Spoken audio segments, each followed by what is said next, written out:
جی بالکل دلچسپ واقعہ میں آپ کو بتاؤں کہ سندھ کا ضلع ہے بدین جہاں پر پاکستان تحریک انصاف کی وفاقی وزیر ہیں جن کا تعلق جی ڈی ایس ہے، ایک خاتون رہنما ہے، ان کے فارم ہاؤس پہ بھی یہاں بدین کے ضلع میں قبضہ کیا گیا تھا، جس پر ایک مقدمہ بھی درج کیا گیا، اور وہ جو ہمارے ذرائع وہ یہ بتاتے ہیں کہ پیپلز پارٹی کے سینئر رہنما ہیں، ان کا فرنٹ مین ہے جس کے خلاف یہ مقدمہ درج کیا گیا تھا۔ اس پر بھی جو پیپلز پارٹی کی اعلیٰ قیادت ہے اس نے برہمی کا اظہار کیا تھا۔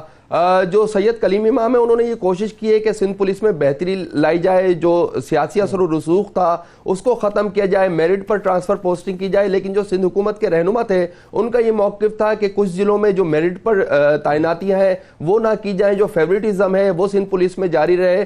خاص طور پر عمر کوٹ کا جو معاملہ ہوا تھا اس میں پاکستان تحریک انصاف کے رہنما اور پیپلز پارٹی کے جو رہنما تھے وہ آمنے سامنے آئے تھے، وہاں پر کشیدگی بھی ہوئی تھی، اور اس پر آئی جی سندھ کا یہ موقف تھا کہ جو ایس پی اعجاز شیخ ہیں انہوں نے جو ہے جو کردار ادا کیا وہ بہتر کردار نہیں تھا، لہٰذا ان کو اپنے عہدے سے ہٹایا جائے۔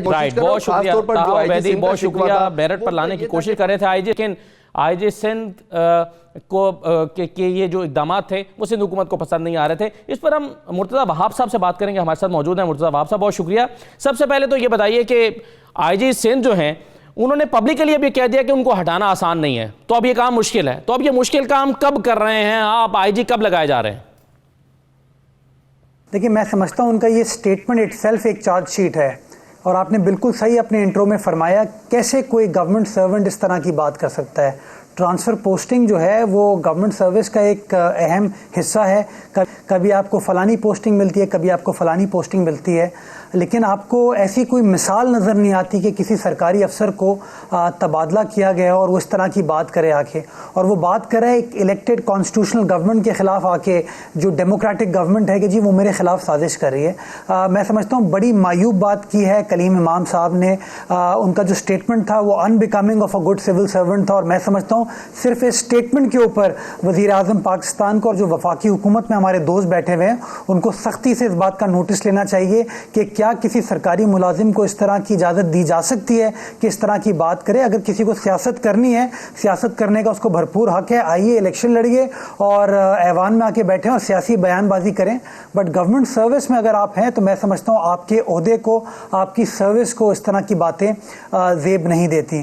جہاں تک سندھ گورنمنٹ کا تعلق ہے، نئے آئی جی کی تعیناتی کے حوالے سے سندھ گورنمنٹ سمجھتی ہے کہ قانون کے مطابق یہ فیصلہ مشاورت کے تحت سندھ کی حکومت کو اور وفاقی حکومت کو مل کر حل کرنا ہے۔ اس سلسلے میں جو مشاورت کا پروسیس ہے وہ 23 دسمبر 2019 کو سٹارٹ ہوا، جب وزیر اعلیٰ سندھ نے وزیر اعظم سے ملاقات کی اور وزیر اعظم نے اس ایشو کے اوپر آمادگی کا اظہار کیا، اور وقتاً فوقتاً پھر ٹیلی فونک رابطے وزیر اعلیٰ اور وزیر اعظم کے درمیان ہوتے رہے، اور آخری رابطہ 27 جنوری کو پیر کے روز کراچی میں جب وزیر اعلیٰ سندھ کی وزیر اعظم پاکستان سے ملاقات ہوئی تو اس میں جو 5 نام سندھ گورنمنٹ کی طرف سے وفاق کو ارسال کیے گئے تھے اس میں بڑی معنی خیز گفتگو ہوئی، کورسپونڈنس ہوئی، ڈیلیبریشن ہوئی، اور ایک نام جو ہے فائنلائز کر لیا گیا تھا وزیر اعظم اور وزیر اعلیٰ کے درمیان، اور ہمیں یقین دہانی کرائی گئی تھی کہ اگلے 24 گھنٹوں کے اندر نیا نوٹیفیکیشن لیکن وہ ابھی تک ہو نہیں سکا۔ سر مجھے یہ بتائیے کہ جیسا کہ آپ نے ابھی خود اشارہ بھی کیا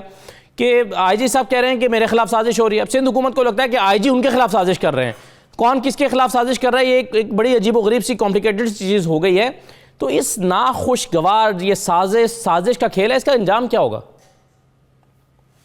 دیکھیں میں سمجھتا ہوں کوئی بھی کانسٹیٹیوشنل گورنمنٹ جو ہے، ڈیموکریٹک گورنمنٹ جو ہے، وہ اپنے آئینی رائٹس کو استعمال کرتی ہے، اور اگر وہ کسی سرکاری ملازم کو ٹرانسفر کرنے کا فیصلہ کرتی ہے کوئی سازش نہیں ہے، یہ چھپ کے کوئی کام نہیں ہو رہا ہے، یہ آؤٹ ان دی اوپن ہو رہا ہے، بلیک اینڈ وائٹ ہو رہا ہے، اور ہم تو آن ریکارڈ آ کے یہ باتیں بیان کر رہے ہیں۔ اور جو آئی جی صاحب کے توسط سے چیزیں ہیں، میں سمجھتا ہوں کہ ہم تو آن ریکارڈ تمام چیزیں کہہ چکے ہیں کہ ہمارا بنیادی پرابلم ان کے ساتھ یہ تھا کہ آئی جی صاحب کی ترجیحات کام کرنا نہیں تھی، ان کی ترجیحات پولیسنگ نہیں تھی، ان کی ترجیحات جو ہیں سندھ کو مثالی امن و امان کی سچویشن فراہم کرنا نہیں تھی، ان کی ترجیحات تھی پریس کانفرنس کرنا، کوئی کانفرنس کر لینا، کسی ادارے کا افتتاح کر دینا، فوٹو سیشن کرنا۔